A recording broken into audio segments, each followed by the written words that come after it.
Hey everyone, Joe Waxman here. In this video, I want to look at the conjunction of Sun and Mars. Excuse me. Guys, please hit the like button and subscribe if you have not already. And come to my class. It'll be this coming up Sunday. And the topic will be the nodes of the moon. Do a presentation on that. All right, so let's jump right into it. Sun conjunct Mars. What is the sun? The sun is our ego. It is our pride. It is the way we relate to the world. It is the part of our personality that eclipses all the other parts, and that's why everyone sort of identifies with their sun sign. So I always say, I'm a Gemini, I'm a Leo, I'm an Aquarius, I'm a Sagittarius, whatever your sun sign is, you go, I'm a blah, blah, blah, because that indicates that you identify with it. It's not the most personal sense of self, however, that belongs to the ascendant, right? And the difference, you can sort of separate the two by if you're home alone at night and just being by yourself, you're really in your ascendant. But as soon as you start operating in the world or with other people, you're activating your sun sign, right? Your sun sign is still there when you're alone by yourself, because there's still some like interaction, but your deepest sense of self comes from your ascendant. And then in between those two is the moon. The moon is sort of more internal and emotional based. But the sun tends to eclipse all the other aspects of our charts. It's very, very strong. It is associated with our ego and pride, fame, often worldliness, our worldly ambitions and aspirations. It's how we relate to the world, essentially. And Mars has a similar quality to the sun in that they're both masculine, hot planets. Mars is male aggression, right? Mars is about fighting. It's about initiating action. It's about action itself, physical activity. It rules the body and the muscles, right? The physical side of that. It is a doer and a protector and a fighter. And it actually goes quite well with the sun, because the sun is exalted in Mars' sign of Aries, because the sun really comes alive when it has Mars supporting it. Mars makes the sun very active and initiative, brings tremendous initiative, inspiration, starting projects, doing all the things. It has qualities, like I said, Aries sun, where these people are extremely active and ambitious and motivated to nonstop go, go, go, go. These are go-getters, right? Really active people. They will work hard, play hard. The Martian themes will be exaggerated: physical activity, aggression, masculinity, fighting, male sexuality. I mean, not necessarily, I mean, if it's a female, then it's female sexuality, but I mean like the more masculine side of sexuality as opposed to Venus. It's the counterpart to Venus, and you have the opposite problems with Mars conjunct Sun versus Venus conjunct Sun. With Venus conjunct Sun, it's all about the feminine side of things, relaxing, indulging, being more lazy and eating and consuming and materialism. And whereas Mars, it's like really all about like action. And but these people can be overly hot-headed and aggressive, and perhaps expect others to be as well. And they could suffer from burnout too, just like any planet combusts the sun. And they might get very angry and hot-headed and have fierce tempers when that happens. Yeah, so that's generally the way it will work. Of course, you have to look at each sign and house placement and aspects. But let's look at some examples. And as usual, we're going to start with Aries, because Aries is number one. All right, Samantha Fox. Now she's got a great example. of Aries. If you don't know who Samantha Fox was, she was a model early on, and even modeled for Playboy. So pretty, risque sexuality. Of course, that would be a very Martian theme. But then she transitioned to music and became a musician or a singer, right? And we can see that North Node in Taurus in the second house. But tremendous, first house as well. Mars domicile, Sun exalted on the ascendant. So really, really strong ascendant. Right? And we can see some musical influence here too with Mercury, Saturn, and Chiron in Pisces, and then Venus in Pisces. Venus is a bit farther away, but these are all very creative aspects to have. Often musicians will have 12th house Pisces influence, especially with Mercury and Venus together a lot. Oh, it'll vary, but that is a common one.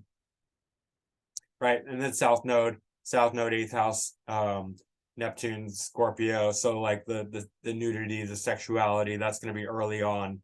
That's going to be prominent. There is a sort of dissatisfaction internally because Moon in Aquarius is square this Neptune, and so perhaps it wasn't very satisfying to her emotionally, internally, to be overly sexualized,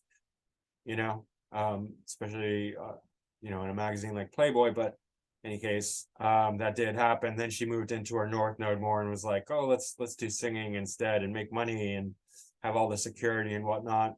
But great initiative, great inspiration, really go-getter. Sun ruling the 5th, Mars ruling the 1st and the 8th. So very sexual, of course.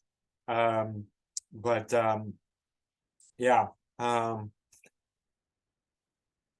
She, Mars also, Aries especially, has the ability to initiate new projects. So for her, starting things over, doing new things, that's not going to be that much of an issue. Jupiter in Gemini, but if you look, there's a mutual reception here between Mercury and Jupiter, and that's going to be quite good for this 12th house and this 3rd house. So, in any case, that's Samantha Fox. Don't want to spend too long on any person, but who else has it in Aries? Hayden Christensen, who's Anakin Skywalker, and that's a great example also. And I wanted to look at his chart, but there's no good time of birth.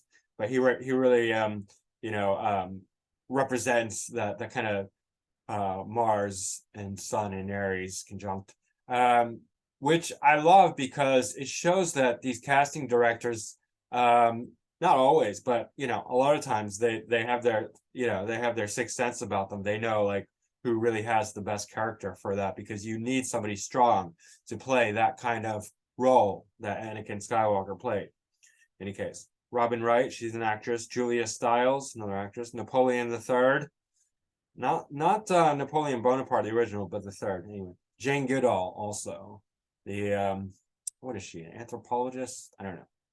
She did the chimpanzee work in Africa. In any case, let's go to Taurus. And in Taurus, we got Jessica Alba, Salvador Dali, Janet Jackson, Shirley MacLaine, Tchaikovsky, and Bertrand Russell, the philosopher. Let's look at Salvador Dali.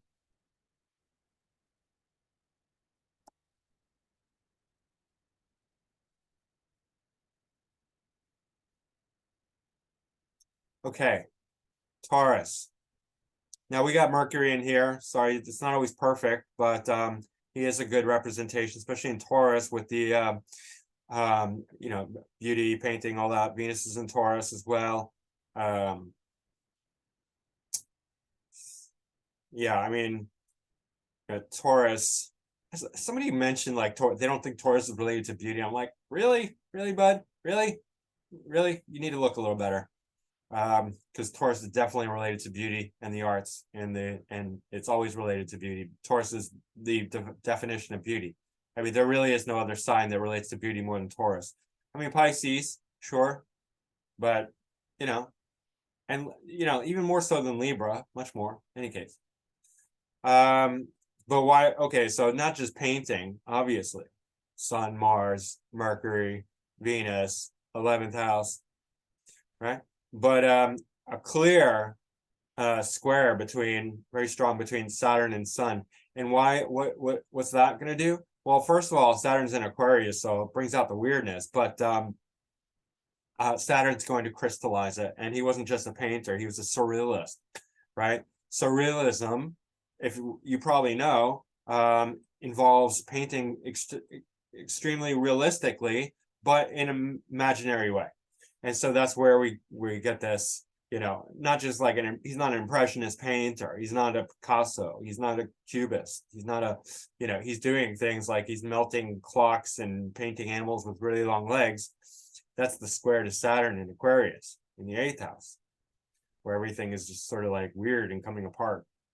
And of course, Saturn has a trine to Pluto, and Venus has a perfect sextile to Neptune in Cancer in the 12th. So we're getting a lot of that. And the South Node is in Pisces. Right. So we're getting a lot of distortion and creativity, but as well as crystallization from the Saturn. Right. So Sun ruling the 2nd house. That's good for like the sensuality, the body. Mars ruling the MC and the 5th house. It's all really good. Mercury ruling the 12th. Excuse me. And Mercury, of course, relating to skills of hands. Mars bringing in very strong mechanical ability. Right, Mars, as far as physical, is very mechanical. I mean, it could be like sports physical, or it could be any kind of physical. But like when you're doing Mars, Mercury, it tends to be verbal aggression, verbal skills, verbal, debating, whatnot, lawyer, argumentative, aggressive verbally, or with the very, very strong, hand skills. Right. In any case, that's Dali. Yeah, amazing artist. Let's move right along because these videos can get quite long. I know. I'm sure you noticed too. Gemini, Yasmin Bleeth, Edward Snowden, Macklemore, the rapper, Bill Burr, the comedian, Kylie Minogue, Tim Allen, and Robert Schumann. Schumann is the composer. Let's look at Bill Burr. He's a comedian. He's a funny guy. I like to mix it up. Keep it fresh. Look at everyone. Look at all different types. All right. Gemini, of course. We need that air for comedians. Then he's got South Node Libra, which, is good. I don't think Libra on its own is usually the funniest sign, but it's usually between Gemini and Aquarius, or sometimes a Uranus aspecting or conjunct a personal planet. And here we're getting the square. I mean, it's conjunct Pluto. That's not really going to do it. But we're getting a square, mostly but with Mars in Gemini, but Pluto, I mean, with Sun conjunct Mars and Gemini square Pluto, that's really intense. That's really, really deeply driven. There's something very aggressive about this guy, right? So I'm not super, plus he's got a Sag moon. Sag moons are wild. Definitely interesting. He's got a North Node in Aries, in the 10th whole sign house, with Saturn in Aries, which is quite aggressive and dictatorial, kind of bossy. So this guy is pretty edgy, I'd say. Yeah. Mars sextile Saturn Aries, and that's actually quite good because Mars rules Aries, so it's bonifying the Saturn, helping it out a bit. But the 12th house for imagination, acting, performance, being, creating a character, a persona. So I imagine that he can mask some of his internal aggressions more with comedy, but he is pretty, I would say he's pretty aggressive, right? Definitely, there's some issues going on with this guy, especially relating to his youth. Angry about things that happened in his youth, perhaps abuse, trauma, and I really don't know much about Bill Burr, so it's like hard to say. But and in conjunct from Mars to Neptune, so that's good for creative stuff, but really bad for being realistic and potential drug alcohol habits. Because Mars will be very aggressive in sort of pursuing, the Neptunian things, especially in, if it's in Scorpio. And in Scorpio, because Mars rules Scorpio, maybe there's some dignity there, but still, with the square to Pluto and Uranus, it's I don't know, something going on there. Aggression, perhaps drug alcohol habits. All right, let's move along to but before I go on, just in general, Sun conjunct Mars. I didn't even see. Mars ruling the 5th and 10th whole sign house, Sun ruling the 2nd. In any case, very argumentative, very talkative, verbally aggressive, very vocal. He masks his aggression with comedy and humor. That's obvious. And he's got Venus here as well. But yeah, interesting. Okay. Let's go to Cancer.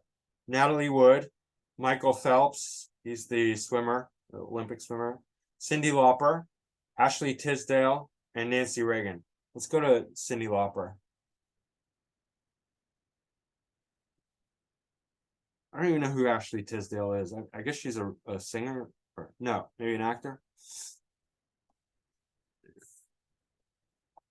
I look these people up and I'm like, oh yeah, that's who they are, and then I forget.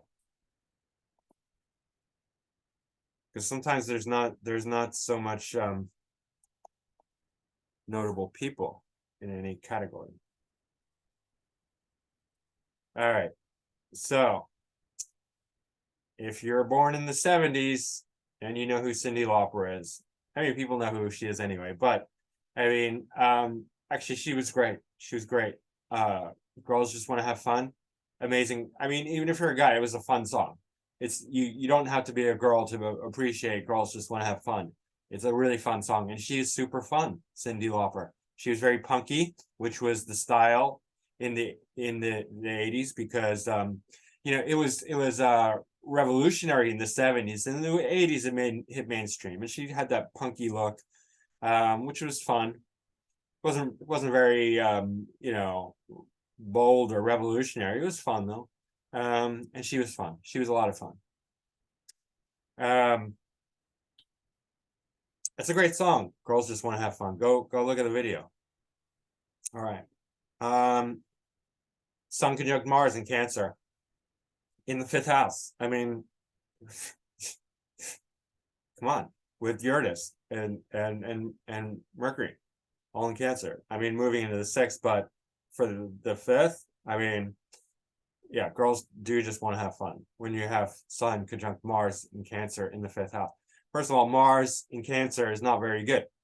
I mean, dignity wise, it doesn't want it. So if you have Mars in Capricorn, it would not be girls just want to have fun. It would be girls can beat up men by training in martial arts and becoming badasses, something like that. Or girls can join the army and kill people, or girls can be athletes and sports stars or whatever.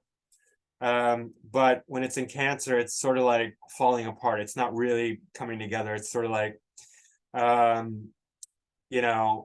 hypersexuality, sometimes violence for the more violent types,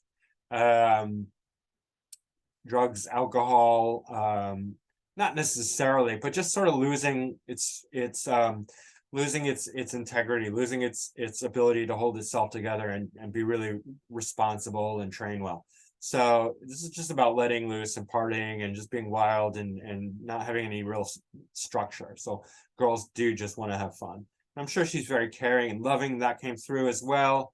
That's a very strong Cancerian theme. You know, all her other songs were about that. You know, Time After Time and True Colors, right? All very gushy, emotional kind of song. Venus is in Taurus, so she had a great look, a great aesthetic. Moon in Scorpio, so it's also pretty intense emotionally. Let's see here. Sun's ruling the 7th, so she wants to have fun with other people. But Pluto's in the 7th, so she's definitely quite controlling. She's got a stationary Saturn in Libra, which is great, right? It's super powerful in the 9th house. So she's like, and this probably keeps her safe and sane and, you know, like from the troubles that Mars might want to get into, like, oh, you know, I just want to have fun. But at the end of the day, you know, she's a good girl because it's in the 9th house. So her religion and philosophy is like going to keep her together. You know, she's going to have faith in whatever she has faith in. It's going to be very balanced, very potent, very strong. It's going to be mystical. It might be delusional. You know, it's not necessarily going to be all realistic, but it's going to be strong because that Saturn is so strong. Any case, let's see. Yeah, 7th Mars ruling 10th whole sign house in the 5th, so performance, entertainment, and the 3rd, so expression, right? And then let's see Jupiter in the 2nd. Jupiter's in Gemini, which is really interesting. But Venus is the exaltation ruler, and that is in the 3rd house. So, yeah, you can't just look at Neptune. Neptune also is conjunct Saturn, and this is such a strong Saturn. So that could be the other factor why she's, you know, a singer. She's got a square to Chiron, and so that indicates a more. I mean, Saturn is so strong here, but this Chiron is definitely kind of weird. So it makes her weird, right? Makes her weird. It's opposite Uranus, which is very common, very weird, unique, but definitely a strong character. There's a nice, well, it's a little wide trine to Venus, but still, in any case. Go look at some early Cyndi Lauper videos. They're very cool, I think. Alrighty, let's go to Leo. And we got Billy Bob Thornton, Christopher Nolan. He's a filmmaker. Mata Hari. What did Mata Hari do? I can't remember. I looked her up. Anyway, Fred Durst is a musician. I think he's in Limp Bizkit or something like that. Iman, model, and M. Night Shyamalan. And I wanted to look at M. Night Shyamalan's chart, but there's no birth date, so we're gonna look at Billy Bob Thornton. Billy Bob, I like him. That's good, I think. Leo, so much confidence in Leo. Look at this guy. He's tremendous. The funny thing about Leo is that you don't always see how their self-assuredness or because they're so confident, they don't need to boast as much as some other signs like vocal Gemini, you know, or perhaps Sag. You'll see the combinations where Leo's just has the confidence. They have such confidence, they don't always need to overly state it. Sometimes they do, if there are other factors getting in the way, but a lot of times it's just like it's so you know, they know it so deeply. It's like, well, of course I'm great. Of course I'm, you know, of course the sun shines on me, or I am the sun, you know, I shine like the sun. In any case, Venus, Mercury, Jupiter, Sun, Mars, Pluto, and then the ascendants in Virgo, which is funny. Fantastic, fantastic for the 12th house. And I mean the ascendant too, because it's enriching the ascendant, right? Sun is ruling the 12th cusp. Mercury is ruling the first. Sun in Leo. Mars is okay in Leo. It has some affinity because fire signs. I have Mars in Leo. Mars in Leo is very dramatic and very egotistical in their Martian energy. It's got some really nice trines and sextiles going on. Pluto, sextile, Neptune. And that's great for any sort of creativity, acting, whatnot. Right in between the nodes, you can see the trine. 25, 25, 25. That's excellent. It's got a square to Mars. Mars squares Saturn, but Mars ruling Saturn and Scorpio ruling Scorpio. Scorpio ruling the fourth, Mars ruling the fourth, and well, it looks like the 8th and 9th cusp. Interesting. So that's a heavy duty Mars there, you know. Mars squares Scorpio is really intense physically. Squares to Mars really kind of motivate Mars. I don't think squares to Mars are necessarily bad. Squares to Saturn are not, well, they are more difficult usually, but squares to Mars really motivate Mars because squares push us, and Mars does well when it's pushed. Scorpio or Saturn is the ruler of Mars sign of exaltation, Capricorn. So Scorpio deals with training, right? Physicality, being restrictive, that sort of thing. And Mars does very well there. And Mars obviously ruling Scorpio. So this is not a bad square, but very intense. And I'm sure that if he is angry, especially with Pluto here, he can be very aggressive, right? Very aggressive, hot-headed, and potentially violent. I'm not saying that he's necessarily a violent character. I mean, this is all bona fide by a domicile sun in Leo, but push him, you'll see some violence, I'm sure. Yeah. Venus opposite Chiron is quite interesting. Shows he likes very unusual women, his relationships, in general. Venus ruling the MC in the 12th, so definitely acting or creativity. See, Mars ruling the 12th. Sorry, Sun ruling the 12th, Mars ruling the 4th, but most of the 3rd house. So, in the 8th, so right, already went through that. Yeah, 8th and the 12th isn't bad because they're both water houses, so they kind of relate, but there's definitely you know, a love for drug, sex, and alcohol, that sort of thing. And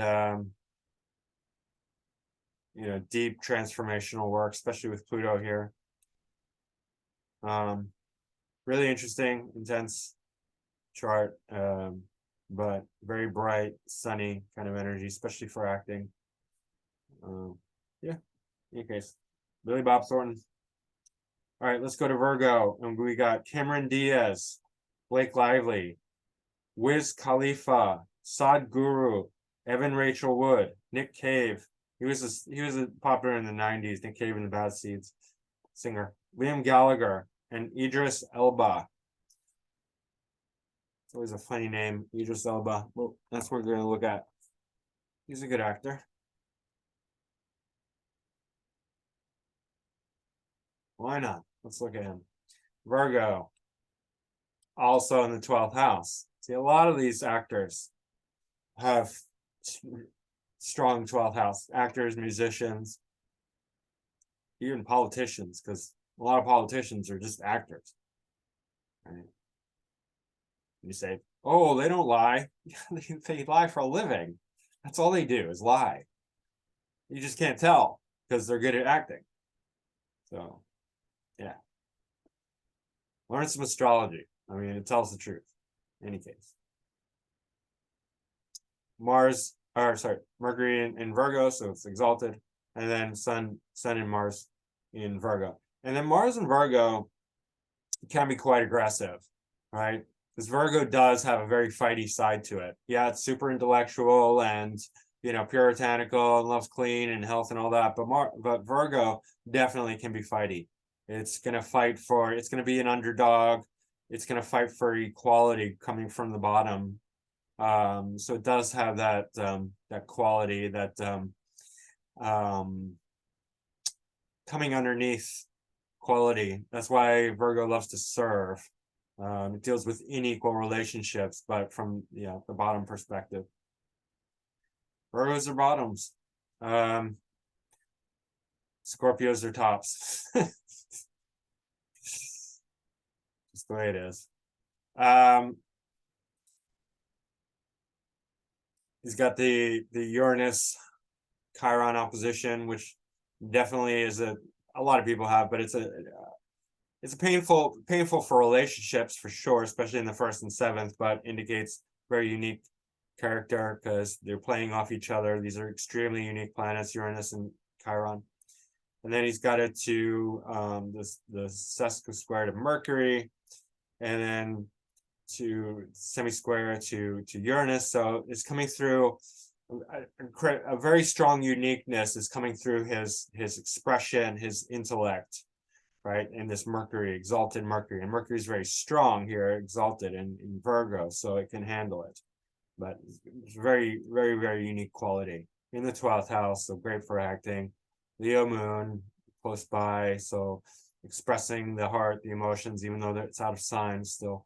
And then Mars and Sun, Sun ruling the basically 11th house cusp, 11th, so career success in the 12th, 11th in the 12th, and then Mars ruling the 2nd cusp, 2nd whole sign house, and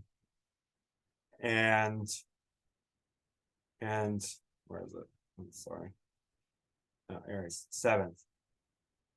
The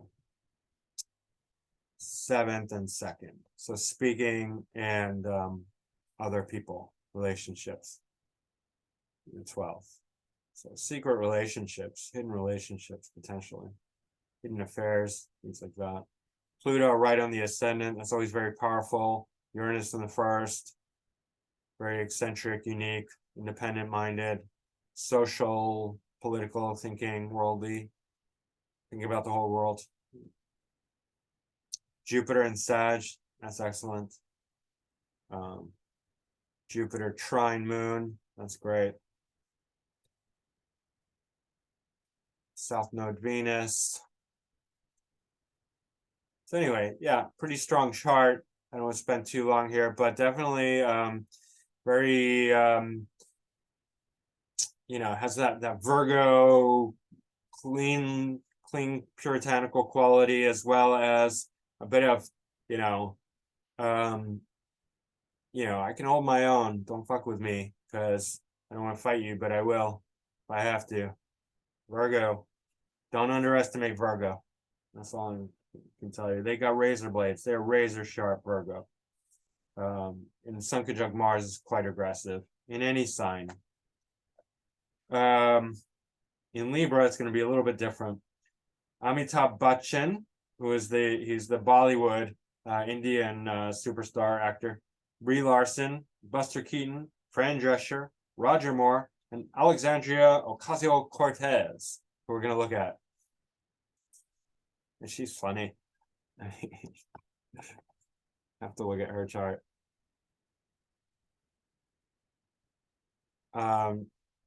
She's kind of a parody of herself.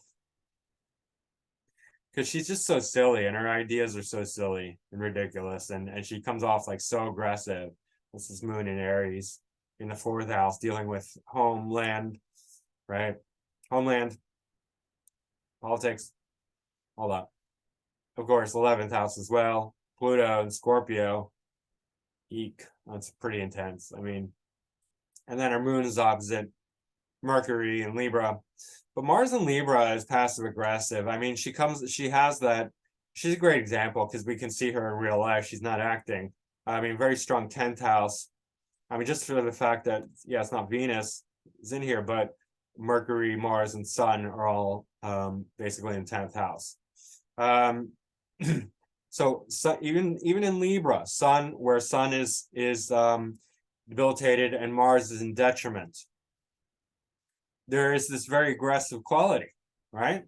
I mean, it's backed up by the Moon in Aries, but and Mars in the 10th is quite good.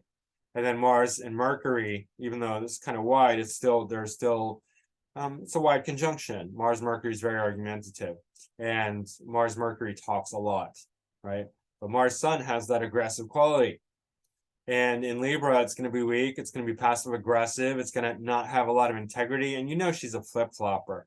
She's all like, oh, I stand for this and I stand for that. And I'm so passionate about this. Oh my God. Oh, I'm so passionate about, and then like, like when it comes to she's been called out so many times, like she'll be like, oh yes, that's not what's the most important thing right now. And we're not going to talk about that right now. Let's talk about these other issues, because she's a hypocrite, like, and she's bought off, right?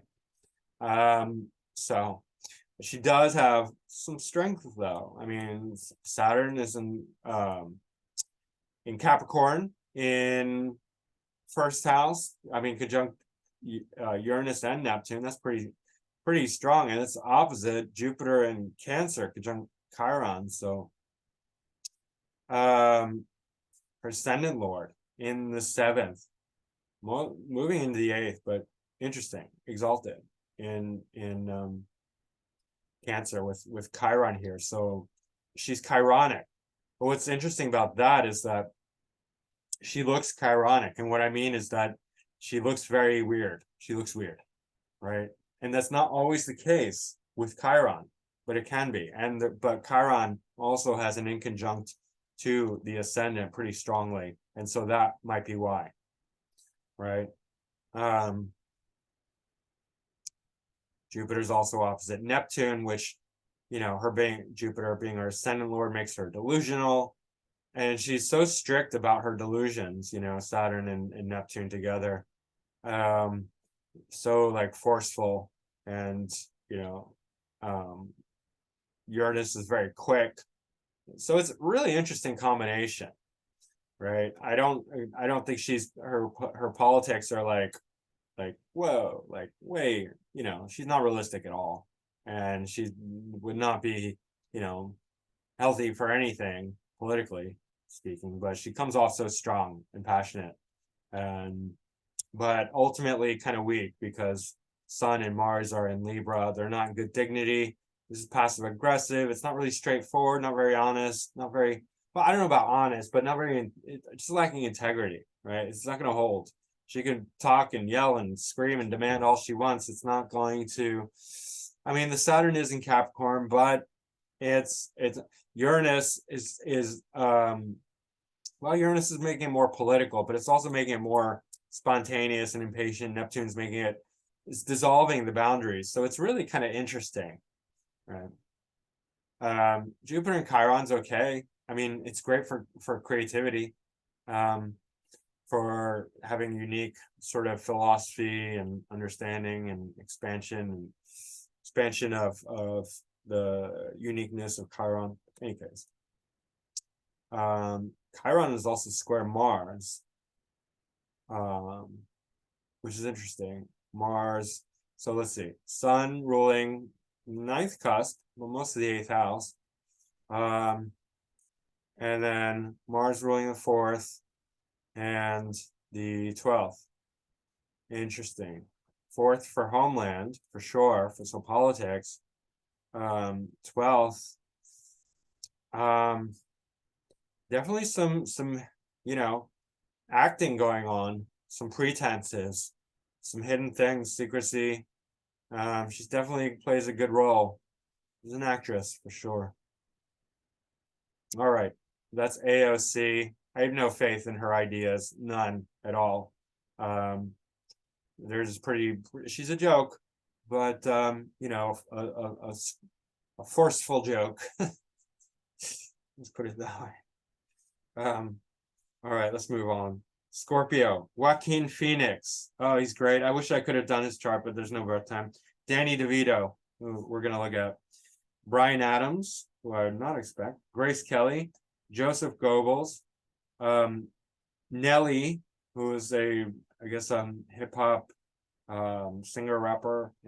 Robert Louis Stevenson, who is an old author, wrote many books. I can't remember exactly offhand which ones, but let's look at Danny DeVito because he is so funny. And hilarious, and a great example of this. He always plays the same character, a very similar character like this. He's super short, obviously, and fat, but he plays it so well. Like he's just, it's perfect for him. And his hair, and he's great on It's Always Sunny in Philadelphia, and he's great in all his roles. He just plays like this dirty old man who doesn't give a crap, right? And of course that's very Scorpionic. Mars and Scorpio. I mean, he doesn't have he's not like, he was never tall and handsome, so he doesn't have the sexuality that Mars and Scorpio will often bring. I mean, some people would have that much better. Like, I mean, I don't know if Joaquin Phoenix is very, people consider him sexy, but he's very sexual, and he does have that Scorpionic vibe. Any case, he's also got this North Node and Saturn. Saturn's in Cancer, so like, Saturn in the 7th is considered good. Saturn in Cancer, not so much, because it's opposite. It's in detriment. Rules Capricorn. So there's an element of you know, perhaps lacking integrity, dirtiness, relationships that are not very, I don't know, kosher, you could say. It could go different ways. Potentially taking advantage of people from an authoritative position. Yeah, I mean, planets in poor dignity in the 7th house can behave well if they're dealing with people who are weaker than them and they're helping them. That's one possibility, right? So like attracting sick people and then you help them, that would fulfill this requirement. But in any case, he can play like a scoundrel in the movies, right? Which he often does.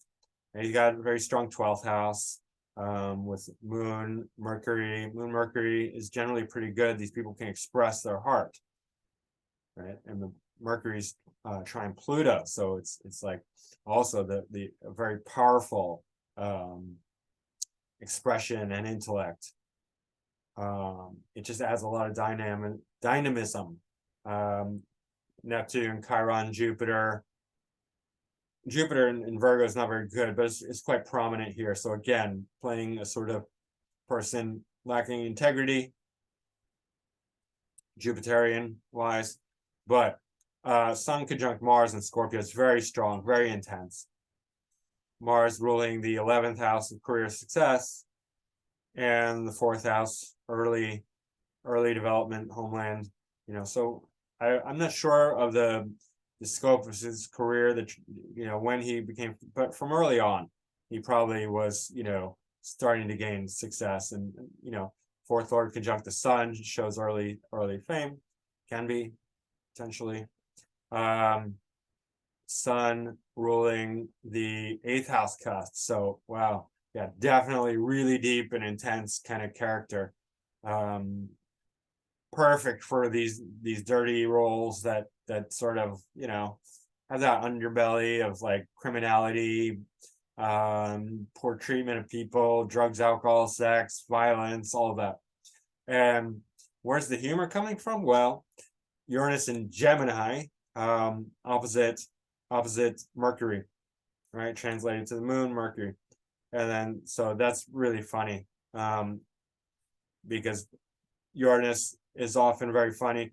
Uranus is in Gemini, which Mercury rules. So, Mercury's not in very good dignity here in Sag, but bonifying this Uranus, even though it's in the sixth house for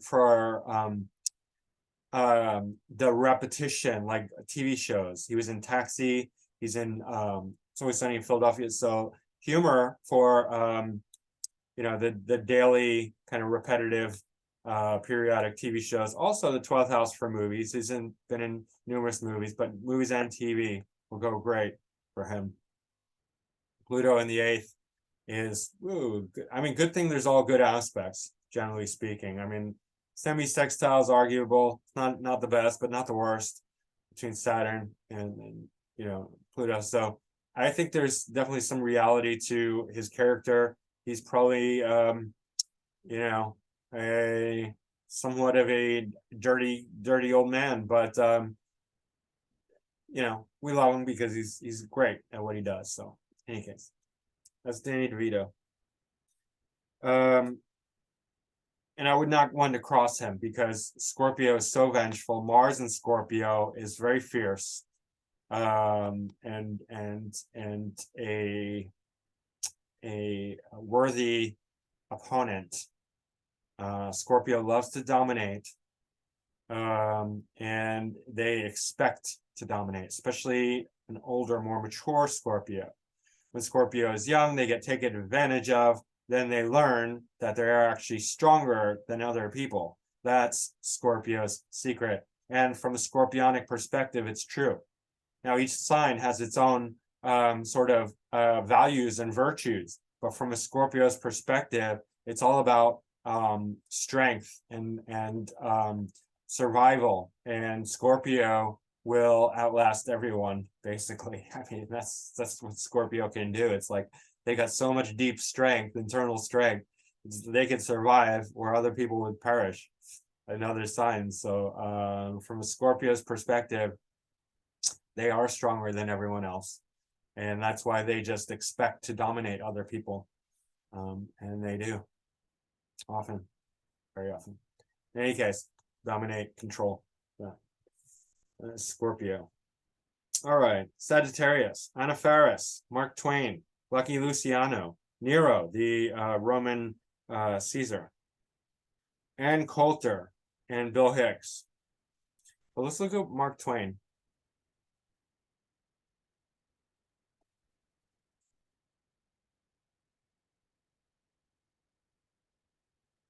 Mark Twain, of course, is his pen name, but Samuel Clemens, I think, is his real name. In any case, Scorpio ascendant, Saturn and Mercury and South Node in Scorpio, then Sun and Mars and Venus and Sag in the second house. So it's not even in the third house, right? And the third house, we got a Neptune in Aquarius, and then Saturn in Scorpio at 0 degrees.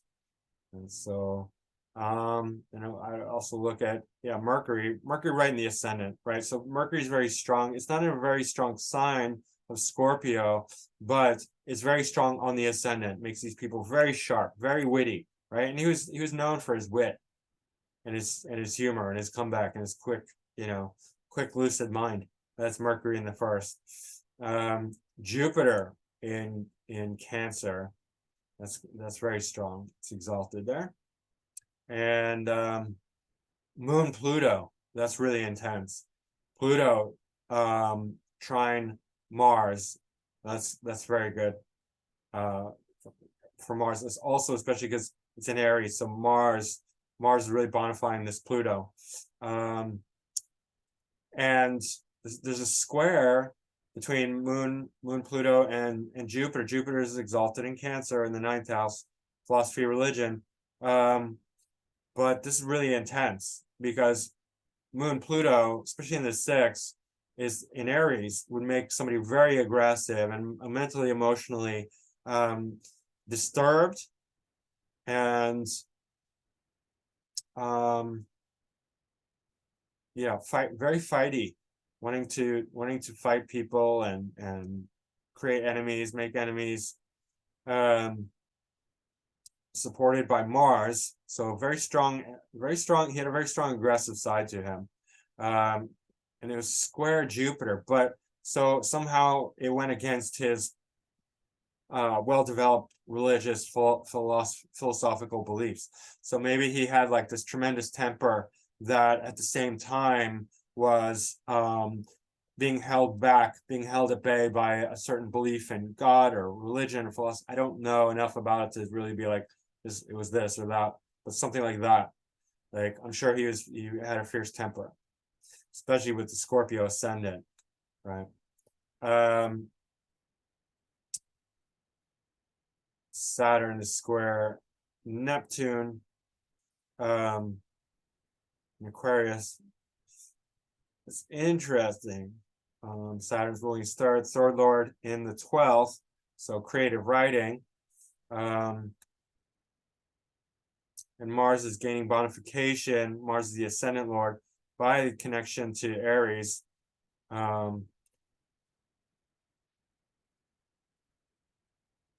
By this very strong trine with Pluto and Moon. So Mars ruling the ascendant and the 6th for daily work, getting down to business, nose of the grindstone. Sun is opposite Chiron and Gemini.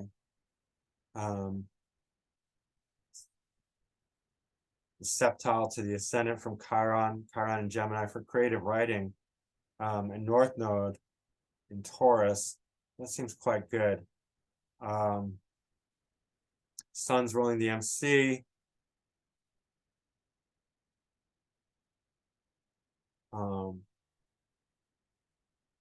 Yeah, Chiron would relate to like fantasy, out of the box, really original creativity.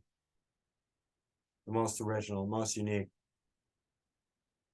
And Neptune is good for, obviously imagination. It's in the 3rd house.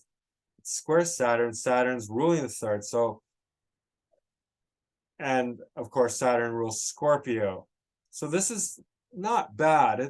It'll help with a lot of creativity, and tension that he can add to his writing. Because Saturn ruling Aquarius, so it's bonifying this Neptune, which is 12th house for imagination, Neptune for imagination. So it's interesting, right? But Sun conjunct Mars in the 2nd will definitely make him very active in speaking, although he was more of a writer in his career and working, and just his persona and the voice that he puts into his writing. Yeah. So, and then powerful, trying this Pluto. Yeah. So pretty interesting. Basically a grand fire trine if you take the MC into account. And with these, it's close enough that, and the MC would be right in between this Mars and Venus. Moon is pretty much trine the MC by 2 degrees.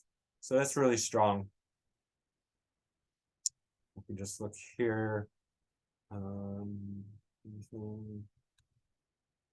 Nothing really stands out. All right, that's Mark Twain. Very adventurous, and his writing often portrays that kind of thing. And then, Jupiter obviously exalted in 9th house for adventure. Tom Sawyer, Huckleberry Finn. These are very adventurous books. All right, Capricorn. We got David Bowie, Aaliyah, who's the singer who died young, John Legend, Patti Smith, Alan Watts, Peter Steele, who's a musician, and Humphrey Bogart, the great actor. Let's look at David Bowie.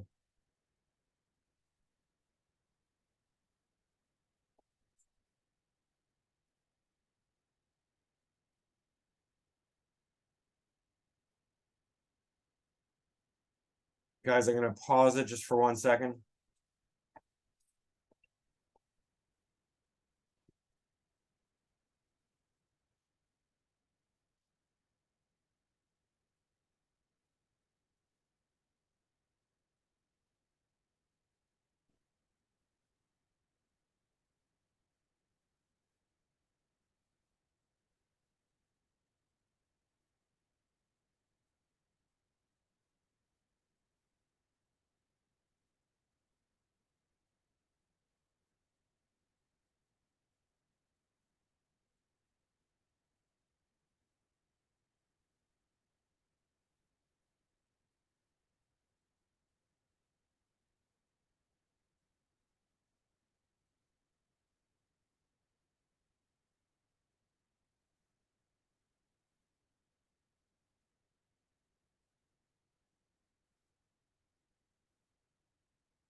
Is it recording? Hold on. Recording. Okay, sorry about that. I just want to be sure because I didn't want to go on without recording. It would be stupid. All right, David Bowie. He's got his sun and Mars in Capricorn in the 12th house.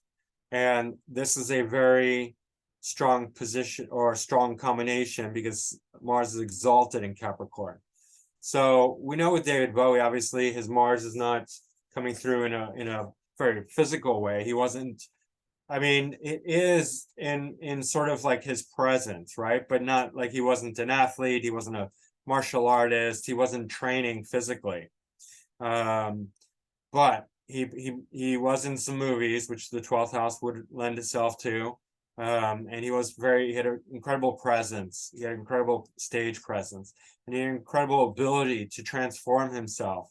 And that's one of the things about 12th house is that creating the persona. It's a house of imagination, so you can reimagine yourself when you have strong 12th house, when your planet's in the 12th house, right? Especially Sun in the 12th house or Mars, right? You can literally change your appearance. And so we have like Ziggy Stardust, and he had many different sort of personas. South Node in the 10th house, interesting, shows that definitely as he got older, he would have been more, phased out. But the ICMC is oriented towards 11th whole sign and 5th whole sign. So even though North Node is in Uranus and Gemini in the 5th, so it's still not, he wasn't faded out. He just sort of got maybe a little more sort of, I don't know, mellowed out as he got older. He's still doing stuff, still a hugely prominent figure, still in movies, but and even more dynamic in many ways because of this Uranus here. Very powerful 7th house as well with Saturn, Pluto, and Moon in Leo.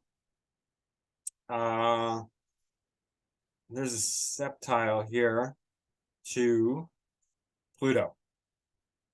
So that's really interesting between Sun and Pluto, and Mars. And I'm still in observation mode. I'm not going to fully flesh out the septile or the novile because this is a triseptile. In any case, because I just need to observe it for a long time before I draw any conclusions. Because I have to be experiential. I don't want to just be a parrot and repeat what other people have said when I can't verify it for myself. But septile is 7, novile is 9. Septile aspects have to do with a kind of focus, quietude, and something that comes from that. But in any case, very strong 7th house, very controlling and serious. And he had that quality. It's really intense. And then Saturn and Sun, mutual reception, sorry. They're not by degree, but by sign. Definitely. Yeah. Let's see here. Sun ruling the 7th, Mars ruling the 3rd, and the 10th whole sign house. It's not ruling a cusp. So that's quite strong. Jupiter, we'd want to look at Jupiter for voice because it's ruling the 2nd house, and that's in the 10th whole sign house, but it's in Scorpio, which is not, it's not great. It's not terrible, but it's not great. So we could look, what else could we look at? We could look at Neptune. Neptune's in Libra. Interesting. Why is this guy a singer? Let's dig a little deeper. I don't know, to be honest. I haven't figured it out, but I want to find out. So Mercury's a little out of bounds. A lot of planets right on the border. Being out of bounds. This is slow. Oh, here. That's it. Boom. I told you I didn't know, but I want to figure it out. Neptune is very slow.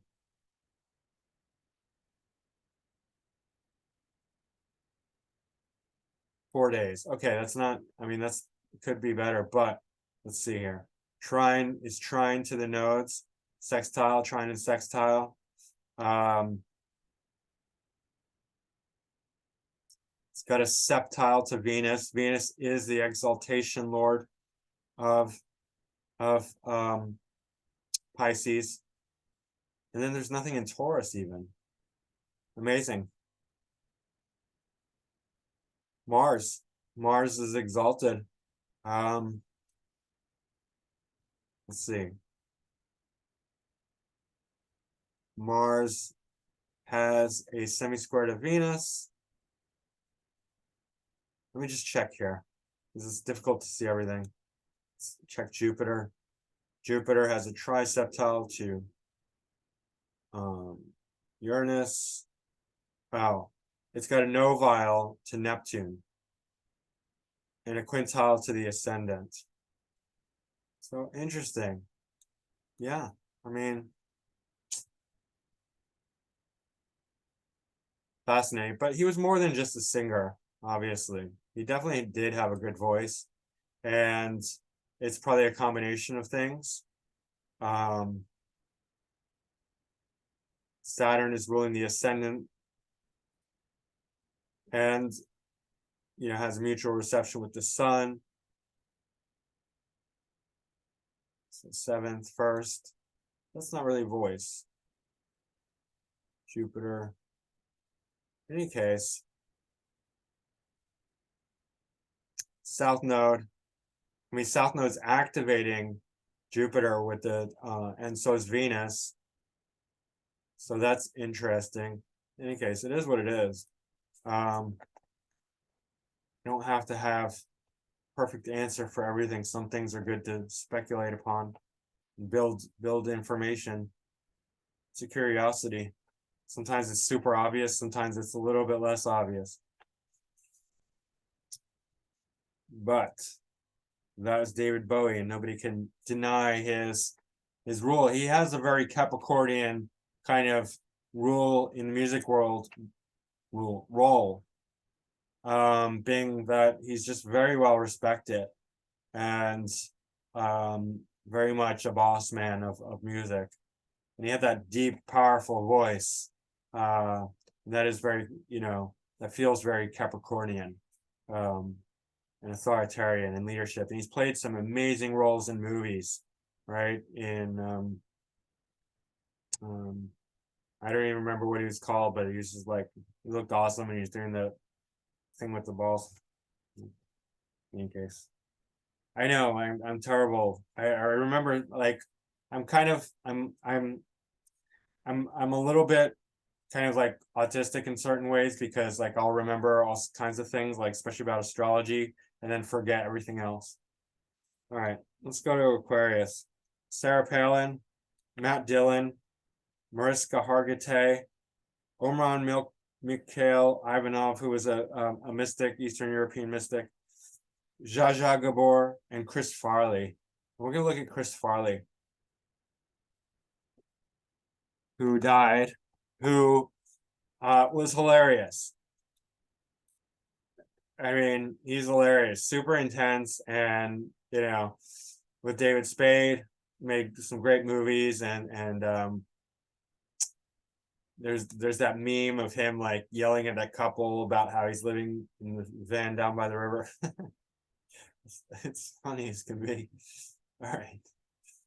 Leo ascendant, and then sun conjunct Mars in Aquarius with Saturn and Mercury, right? And I always say Aquarius for the humor, for the absurdity. Absolutely. I mean, come on.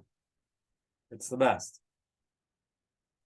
It's Gemini for the quick humor, for the wittiness, Aquarius for the outright absurdity. Yeah, you can't beat it. And then Saturn is here bonifying the whole thing. It's right in the 7th house, so super prominent. Let's see what's Uranus doing. Uranus is with Pluto opposite Chiron. Wow, that's intense. Definitely unique, definitely one of a kind. Yeah, and the sun is conjunct Mars and Saturn in the 7th, so you're really getting the full intensity of this, and Mercury, so the expression. You know, sun conjunct Saturn is going to be very restricted, very Saturnian. I mean, these people are hard. But the Aquarius and the Mars makes it very intense, very aggressive, and he's always yelling. And that's the Mars-Saturn combination. Makes it just really, really intense. Let's see. Moon in Pisces, the 8th, Venus in Aries. Mars rules 5th house and the MC. So those are both, you know, really interesting. And Jupiter, Neptune in conjunct. So quite delusional in, well, Jupiter's conjunct the MC. And, you know, with Neptune, this is great for, the inconjunct is good for fictional, you know, creative type stuff. Bad for, you know, Jupiter's excessive, Neptune's drugs and alcohol. Yeah, really excessive in many ways, obviously. I mean, that's a no-brainer. Drugs, alcohol, food, right? Sugar, fat, all that, we know that. But also his belief system, depression, things of that nature. I mean, I'm sure he would, you know, he was confused about life and reality, and probably very depressed at times, and took it out on, you know, fatty foods and drugs and alcohol, things like that. But hilarious, and so much fun, and everybody, you know, loved him, loved his presence, loved his humor, loved his comedy. So yeah, the intensity really comes forth with this one. Mars conjunct Sun is very intense. All right, that is Aquarius. Let's go to Pisces. Elizabeth Taylor, Juliette Binoche, Johnny Cash, Michelangelo, and Desi Arnaz. Let's go to Elizabeth Taylor.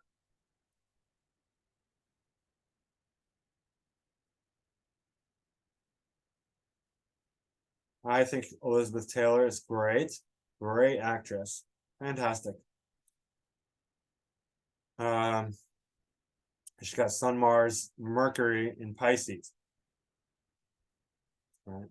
3rd house. Expression, North Node in Pisces. Pisces, great for films, because it has the pretense. It rules pretenses. It rules fabrications and creations. It's pure creativity, Pisces. It yeah, can aspire to very high spirituality and the truth, but most of the time it's living with fantasy and dreams. And then she's got a grand fire trine, Jupiter, Uranus conjunct Venus, and then the ascendant, it's a little wide, but ascendant's 13 degrees. These are 17 and 15, but still. Venus and Aries can be a bit selfish in relationships, or you know, her being a woman, that adds a little bit selfishness, but also very inspirational, vibrant kind of quality, especially with Uranus, very dynamic. Right? Square to Pluto, so that's not great. It's quite destructive, especially, you know, Venus. Let's see, Venus ruling 5th, 6th, 12th, 10th, sorry. And then Moon in Scorpio. She definitely has her problems. Moon is square Jupiter. Emotionally indulgent, emotionally excessive, depressed, emotionally abusive, even with Moon and Scorpio, but in conjunct Uranus and Venus, definitely dissatisfied, very dissatisfied, but so amazing actress anyway. Mars ruling the 4th and the 12th. So that's great. Especially for, youthful, prominence in acting. MC Lord is in the 4th, so at a young age, definitely she can rise to prominence. Sun is ruling it's not ruling cusp, but it's the 9th whole sign house, but it's taking up most of the 8th house, so 8th, 9th influence. Interesting. And then Neptune is opposite. Very strong opposition between Sun and Neptune for acting. That's great. Yeah, even though Neptune's in Virgo, Neptune's bonifying the Sun, Mars, and Mercury here.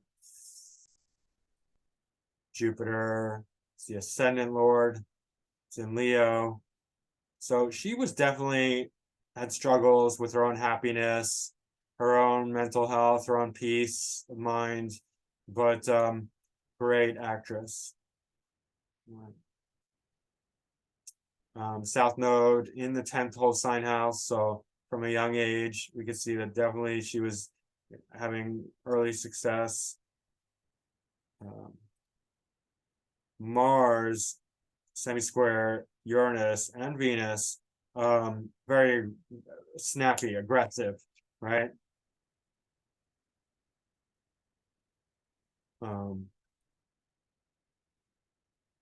What else can I say? Saturn in the 2nd is 0 degrees Aquarius, very strong here for the 2nd house for speaking. That's, Saturn really is like, the boss, and when it's in good dignity, it's so strong, so powerful. So it's got a nice trine to the South Node, a little wide, but that's it. And yeah, pretty much it. Sun has a novile to Uranus and Venus, so that's good. Exactly what it means, I'm not sure. However, she was extremely beautiful, right? And where are we getting that from? I mean, is it Jupiter trine Venus?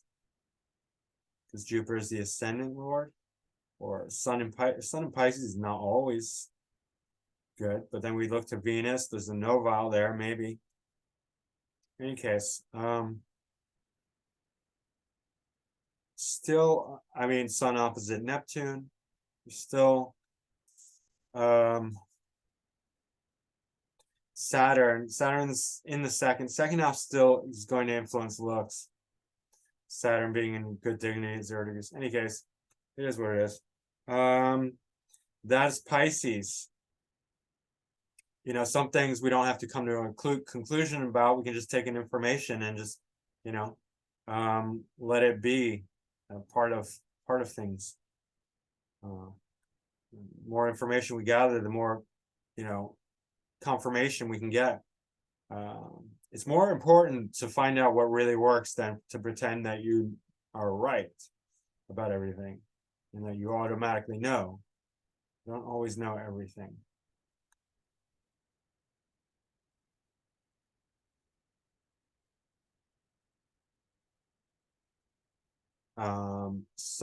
Sun Jupiter. I didn't even think about that. Why didn't I think about that? And then Sun Venus. So now we're getting some more confirmation because Jupiter's ruling the ascendant. Yeah, so Jupiter's gaining a lot of strength here. And then Sun also influences looks too. So Sun Jupiter mutual reception, of course. And then by exaltation, Sun Venus again. So that's our answer. those two things are strengthening her looks, her features. Venus, ascendant, Lord, Sun. Those are the three things, especially for a woman, you'd want to look at. Well, Mars too. Mars you'd want to look at as well. Mars, even though it's not connected by degrees, Moon is in Mars' sign, so that's interesting too. Right. And then Venus is in Mars' sign as well, and Uranus. So there, we're getting some connections to Mars and Venus and Jupiter, ascendant Lord. Alrighty, guys, that is Sun conjunct Mars. These people are go-getters. They work hard. They initiate things. They get things done. Definitely intense. Can be angry, have anger issues, get burnout where they're just like, really, really on fire, hot-headed. But these are doers, not lazy people. They know how to get shit done. So that's Mars Sun conjunction. Generally a good combination. They need to chill. They need to learn how to, relax and be calm and maybe take up some meditation, because they're not lazy. They know how to be active. They know how to get it done. Get her done. Guys, please hit the like button and subscribe if you haven't already. Leave a comment down below. Let me know what you think. Come to my class this coming Sunday on the nodes of the moon. Just email me to get on the list. All I'm asking is $10. It's quite affordable, I think. 7 p.m. Sunday, Eastern Coast, East Coast, Eastern Standard Time, I guess. I'm not sure. Just Eastern Time, Philly, PA. And what else? Book a reading with me. My website is macroastrology.com. My email is macrogoalmachine@yahoo.com. And that's it for now. Thanks. Bye.